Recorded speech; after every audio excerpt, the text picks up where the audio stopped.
Good morning. I'm Jerry Price. I'd like to welcome you to Journey into Life and Work, our weekly Bible study brought to you by our Sunday School department here at First Baptist Church. Privilege to come into your home this morning and to share God's Word with you. We've been sort of wandering through the book of Psalms, and today we're looking at Psalm 132, and we see that God's promise, and so God faithfully fulfilled His promise to send a Messiah, the Lord's anointed deliverer. You know, uncertainties often trouble us, and while they can make us wonder how the future will be shaped, they also can cause us to waste valuable time worrying about the here and the now. You spend a lot of time in worry, don't we? And, God tells us that we don't need to worry, that we need to turn everything over to Him, but it's really hard sometimes. And, we worry about some of the smallest insignificant things in our lives, and the uncertainties. We don't know how they're going to turn out, and we worry about the outcome. And a lot of times, I know in your life and in mine, I've finally just turned those things over to the Lord, and He's given me a sort of a peace about them, and everything's worked out, hasn't it? And so I think sometimes we don't let our faith extend like it should toward Him in those uncertainties. But anyway, as we face these uncertainties, though, we nourish a greater appreciation for the uncertainties that we can embrace. And so we're talking about the Israelites. They faced a mountain of uncertainties as they grew from a family into a nation. And still they could enjoy the sense of uncertainty that stemmed from God's promise. God promised to send a Messiah. And of course, He fulfilled that promise in His Son, Jesus Christ. Well, the entire Bible is one grand narrative. It begins with creation, and next it recounts the fall of man, and of course when sin entered the human race through Adam and Eve. And so this is followed by the covenant that God made with Abraham. And God promised that He would use Abraham and his descendants to bless His nation. And He was said that anticipating the coming of the Messiah. Well, later God made a covenant with David. And again, He was promising the Messiah would be a descendant of David. And finally, we see in Matthew, the New Testament, it indicates Jesus is the long anticipated Messiah. So over that whole period of time, there was some uncertainty about all of this, but God is faithful. He honors His promises, keeps His promises, and so he delivered there. Well, as we look at Psalm 132, it's what they call a royal psalm. It sort of points to the kings of Israel there, and these psalms help God's people to celebrate the leadership of their kings and to pray for the successes that they had, and it included important degrees of testimonies that the kings made during their reign. And a royal psalm could include a prophetic message of messianic hope, and ultimately the prophecy came to be fulfilled in the arrival and in the life and the death and the resurrection of Jesus Christ. Well, the leadership of David took center stage here in Psalm 132, and the details included in the psalm gave clues about the episode in which he led wisely and securely. He led the Israelites to recover the Ark of the Covenant there, and he brought it back to Jerusalem. And so the return of the Ark served as a critical feature in David's dream of building a temple that would honor the Lord. Well, in the Lord's response there to David's dream, He brought up Zion, and that was a place that had become precious for everyone who devoted themselves to God. And it called attention to Jerusalem and identified the kingdom over which the Lord, the ultimate king, would reign and reigned. Well, Psalm 132 appeared to be a treasure to God's people for another reason. Of course, it was designated as a song of ascents. And so as God's people worshiped God and worshiped Him in the temple, they created these psalms sort of like hymns. And so they sang together at the festivals that took place each year. And they said that they had 3 festivals, and most people tried to attend at least one of the festivals. And anyway, as they gathered for worship, they were singing and coming together as they were walking up the hill there to Jerusalem. And so anyway, it could have highlighted the walk up the series of steps, but they say as they did, they would sing these psalms of ascent as they went from one court to the other court. And so the longer they sang, they said, the louder they got. So anyway, the more they were becoming filled with the worshiping of God. And so they just opened up their voices and their lungs, and they would get louder and louder as they continued ascending up.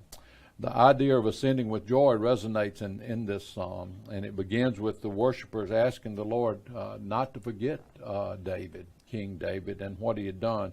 They knew about the hardships that he had suffered on behalf of the kingdom. You know, his heart ached over the need to construct a dwelling that reflected the honor that the Lord deserved. But in response, the Lord assured David that he would bless Israel.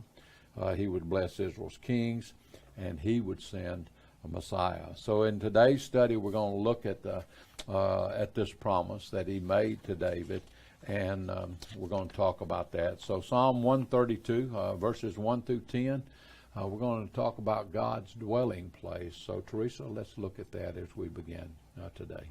Okay. Lord, remember David and all the hardships he endured, and how he swore an oath to the Lord, making a vow to the Almighty One of Jacob.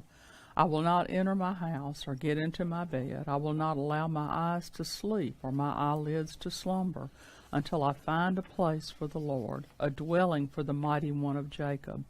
We heard of the ark in, I don't know if I'm going to attempt that or not, Apathra. We found it in the fields of Jar. Let's go to his dwelling place. Let's worship at his footstool. Rise up, Lord. Come to your resting place, you and your powerful ark. May your priest be clothed with righteousness, and may your faithful people shout for joy. For the sake of your servant David, do not reject your anointed one. Okay, so we don't know who wrote this psalm. It looks like, you know, certainly David could have. It was somebody that knew a lot about David, that knew a lot about his life. But anonymous is what they've got on there. But as I say, they knew a whole bunch about what David went through, and he had already earned a reputation of being a hero, of being courageous, and in his battles, because of course he had God's help in his battles, but he also had earned a reputation of being a guy that sincerely loved the Lord. So he was a man of God. He's the only man in the Bible that God calls a man after my own heart. And you look at that and you think, well, David made a lot of mistakes. You know, he sinned a lot, and yeah, that's kind of why we need to look at David.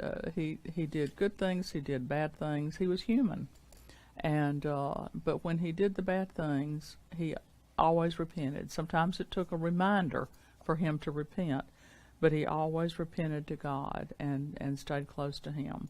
So he says that even though David had a great reputation, that reputation cost him a lot. It came at a very high price.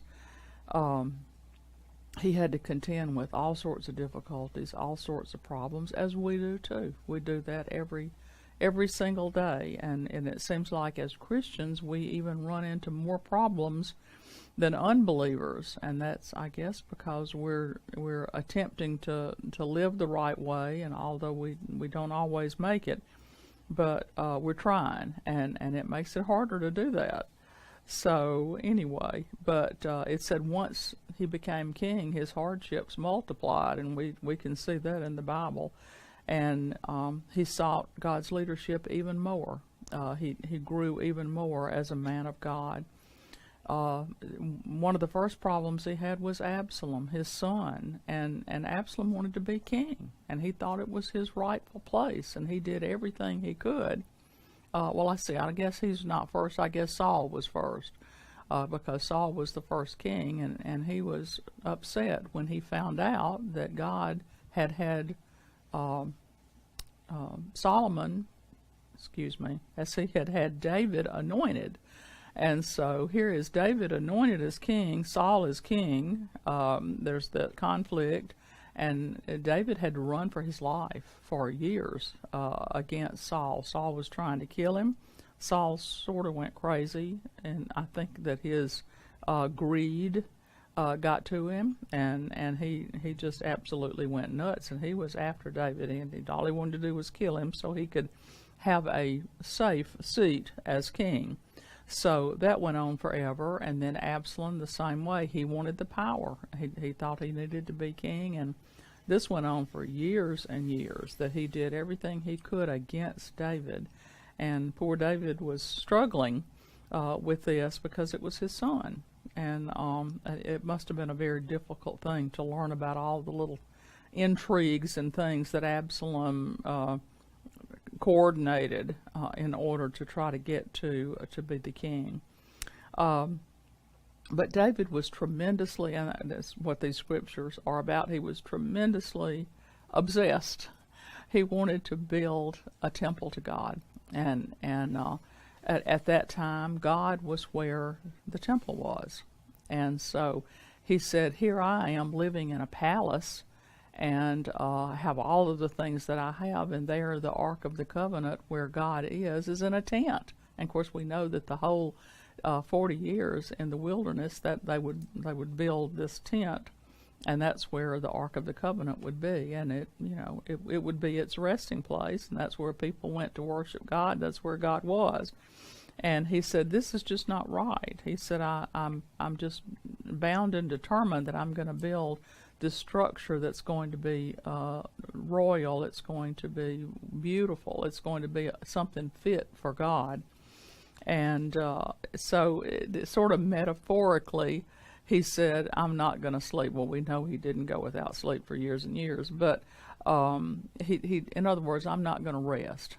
It's going to be a fitful sleep. I'm not really going to relax until I have done what I can to provide a setting for you, God, and for the Ark of the Covenant. So David wanted to honor God. He wanted to give God all of the honor and all of the praise and all of the glory. And in order to do that, he felt like he needed to build a beautiful structure so that God would be honored. So anyway, the ark had served for a long time in the tent, and it still was doing a good job, but he wasn't satisfied with that. So now that David had his kingdom in Jerusalem, he wanted God to have a place. 1 Samuel talks about how many times the ark was moved around and where it went from place to place. It's very interesting. And the Israelites had their hands on it and made a very foolish mistake. They took it into battle. Well, they took it into battle with the Philistines, and they lost. And 30,000 men were killed. And the ark was lost because they lost, the Philistines got to take the ark and take it where they wanted to. Well, God made sure that there was some repercussions with that, because wherever they took the ark, terrible things would happen.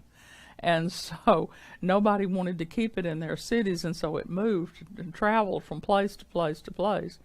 So the Philistines took it to a pagan temple at one time, and God really came down hard on that, and he punished the people tremendously, and they said, listen, this is a hot potato, we don't want it anymore, we got to get rid of it. So eventually, even after it remained a very long time, over 20 years, I don't know how much over that, it stayed in one place for 20 years, but it finally got back into the hands of the Israelites. So in verse 8, when he says, rise up, Lord, well, they're not saying that the Lord was asleep. It was just an appeal for a prayer. This was Israelite prayer requesting, and we've heard this prayer before. We've heard it from Moses talking to the Lord. We want you to. We know that you're there. We want you to show your face. We want to see.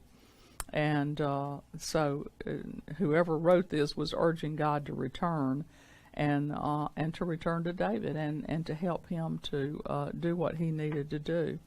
So, and of course, we know that David prepared a lot for the temple. He gathered a lot of the materials, and he made a lot of plans and lined people up for it, even though he was not able to build it.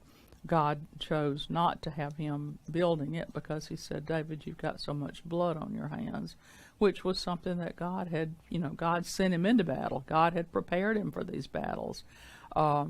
But he said, I'm gonna give this task to your son. And so we know that Solomon did get to build it. But anyway, David celebrated with that, and David, helped. So the Israelites really prayed for David. They really had a lot of respect for him, and they knew how close to God he was. And so it was a promise that they made to God, that they would protect David if he would allow him to be in on part of the building. And of course David was, as gathering the materials. Thank you, Teresa. Well, we've seen God's dwelling place, and now as we look at his commitment, David's descendants failed the faithfulness test, and but God kept his promise that David's throne would be established forever. So let's look at verses 11 through 14. It said, the Lord swore an oath to David, a promise he would not abandon. I will set one of your offspring on your throne, if your sons keep my covenant and my decrees that I will teach them. Their sons will also sit on your throne forever. For the Lord has chosen Zion. He has desired it for his home. This is my resting place forever. I will make my home here because I have desired it. So God tells them that he wouldn't abandon them. Along with David's anointing, God made that steadfast promise to him about the future of Israel. And so under the Lord's direction, David became and would be a successful king. God would see to it that David's offspring would occupy the throne in generations to come. And we see that over in 2 Samuel. Previously David made an oath about the temple that he worked diligently to fulfill. Now the Lord pledged an oath to him.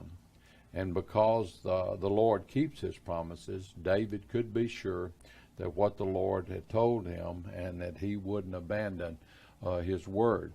So we look at verse 2 and verse 12, and he's got that big word in there. He says, if, small little two-letter word, but very, very important. While God is always faithful to them, his promise to David came with conditions, and that was indicated by this little two-letter word, if. He would bless David's line as long as the sons honored their covenant with him. And the Lord also expected the future kings to obey his word as well. Verse 12 also talks about how long that would be. He says forever.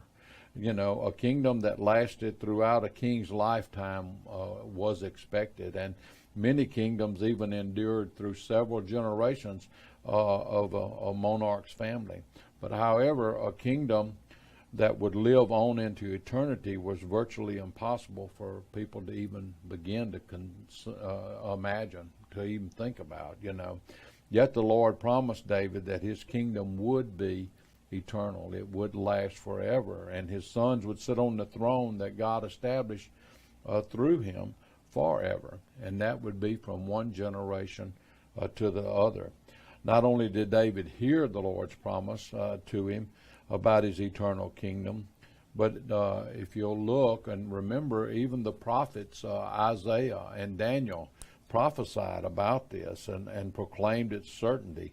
And then again we see that an angel declared the same assurance to Jesus' mother, Mary.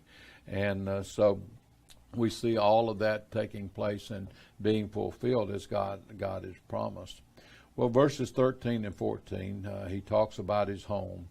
He said, the Lord also chose to make Zion his home. Well, in his sovereignty, he appointed or he anointed David to serve him as king. And in the same way of doing that, he also determined that he would dwell among the people in David's reign. And in the years that followed, if you'll remember, Solomon did. He built a beautiful temple in Jerusalem to honor God. And in response, the Lord declared that the temple would be the home of his glorious name. Verse 14 talks about his resting place. And, we talk about a resting place. Maybe you've traveled somewhere or another or taken a trip and you get there and you said, boy, I'll be glad when I get there so I can what? I can rest.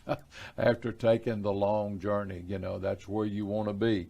You want to reach that desired destination, and being able to stay there. Well, this is what the Lord is talking about. He declared that he had been with his people as they had traveled from Egypt. He had never left them. He had traveled with them all the way to the Promised Land. And he did not allow a temple to be built until the Israelites settled there in Jerusalem under David's reign. Only then would the Lord make Zion his resting place. However, he warned his people not to think that his presence would be limited just to the temple. You don't have to just come to the temple to be near me or be close to me. I will be with you always. He tells us that. And so the reach of his reign stretched throughout all of heaven and all of earth. And so we've seen God's commitment there. And so while the psalmist and the people of Israel had faith that God would send the Messiah one day, they had to accept the promise by faith. They had to put their faith and trust in that promise. And what they hoped for would not be fulfilled for hundreds of years. So thankfully, today, we as believers understand that God has kept his word. He provides hope for the present and the future through a relationship with his Son, Jesus Christ. And so Teresa's going to finish up there for us in verses 17 and 18 as we talk about the coming Messiah. Teresa? Okay. There I will make a horn grow for David. I have prepared a lamp for my anointed one. I will clothe his enemies with shame, but the crown he wears will be glorious. Okay, so God continued assuring them that they would be great, that he would provide them with ample physical and spiritual resources in order to grow strong as a nation. And as long as he had his hand on them, that's what they would do. And of course, the ultimate blessing, and this is what God had planned all the time. He always has a plan. The ultimate wonderful thing, the blessings that would happen, would be the Messiah. And so this was in a way, even though he did not voice this exactly, it would come. His preparation, his power, his might that he would give to the nation of Israel would come as the Messiah came from them. So, talking about I'll make a horn grow for David. Well, David wasn't going to grow horns on his head, or he wasn't going to have the rack that we see on deer. In Hebrew, making a horn meant enabling somebody to have more power. So that was just another word. Even now when we see a deer or pictures of elk and things like that, we see the huge rack and we think, oh man, that's a powerful animal. And I live in the country, so I've seen some deer with some pretty impressive racks. But you think about them being powerful. They've got something to protect themselves with. They go into battle with that rack, and I'm sure it means a lot as far as their strength. It said that humans, of course, use horns as trumpets, and there are a lot of things in the Bible that are initiated by the blowing of the trumpet. So and so will happen when we hear the trumpet blow. And so that calls us to action or gets our attention. Priests use horns to carry oil around when they anointed people. And these people would have been called to leadership or some important position, and the priest would come and anoint them to give them even more power. Luke 1:69, he has raised up a horn of salvation for us in the house of his servant David. And of course, he's talking about Jesus. So, David's troops, after the battle with the Philistines was lost, David's troops said, okay, this was too close a call. You came too close to being killed. And so, as a result, we don't want you to go into battle anymore. There are plenty of folks that have been prepared for battle and that are strong enough to do it. You are our light. You are our God-given leader, and we don't want anything to happen to you. And so he said that the nation could not lose their light. And so the Lord declared that he would make the Messiah the light, and he would bring somebody in David's place as far as leading the armies. It says anointing people involved pouring oil on them for leaders of God's people, and indicated that they had been chosen for a particular purpose. And so, of course, the major one who was anointed, of course, was Jesus Christ. And David was anointed, and the kings that followed him were anointed to emphasize their importance as rulers. And God certainly anointed Jesus and set him aside for a particular purpose, and we know that's for our salvation. He lived a perfect life. He died, and he was raised again. And we have that promise because he lives.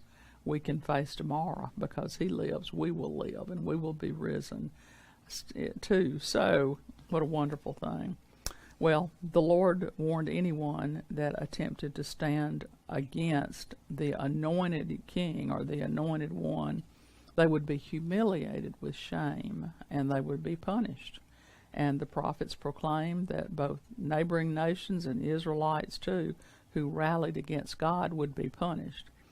We see so many people doing so many awful things today, and they do them publicly, they do them openly. You would think that shame would come on these people, and certainly in the Christians' eyes it does. But for most people in the world, it's fine. And why is that? They don't have a boundary. They don't have any, they don't have any statute to do good or to do bad. Anything they do in their own eyes is okay. And what a horrible thing for our world today to be able to see sin and not see the shame that used to come with it, but instead people hiding it behind whatever they think is okay. They just show a face. We need to be very careful as Christians to be aware of good and bad, and to know what God tells us that our boundaries are. Well, a lot of prophets warned the people that they would be ashamed of their idols, and that came to pass. Jeremiah alerted them to the reality that disgrace would follow if they started worshiping these idols, and of course, in that time it did.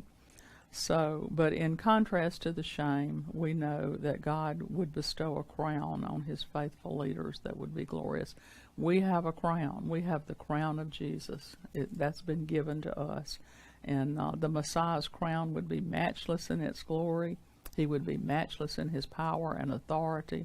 And he would be matchless in the fact that he's given us salvation. Thank you, Teresa. Well, today, as we've looked at this lesson, we see God's promise, and we see that God faithfully fulfills his promise to send a Messiah, and he did that through his son Jesus Christ. As believers, we should be intentional in our worship of God. We see that we can be encouraged because God is faithful to keep his promises, and we can know that Jesus is the Messiah who delivers us from sin. God promises never fail. They are always fulfilled. God gives us promises, but you'll notice when he gives us a promise, he gives us also a command a lot of times right behind it. And just like he promised with David and his sons and all. He said, if they will honor me, if they will keep my commands, if they will follow my statutes. And so, like I said, God's promises never fail. A little thought to leave with you today. Just think about this today, and just as you're walking around and thinking and talking and just looking through the thoughts of the day, a song comes to mind, and it's always standing on the promises, of Christ my King. Just think about that. God's promises never fail, and we can stand on his promises. Next Sunday, we're going to look at a lesson entitled God's Messiah. We'll be focusing on Psalm 110, and we'll see that the Messiah will reign forever. And so hopefully you'll be prepared as we come together again next Sunday. So for Teresa Henry, for the TV ministry here at First Baptist Church, I'm Jerry Price, hoping you have a great day in the Lord, and we look forward to being with you again next Sunday as we journey into life and work. Thank you for being with us today.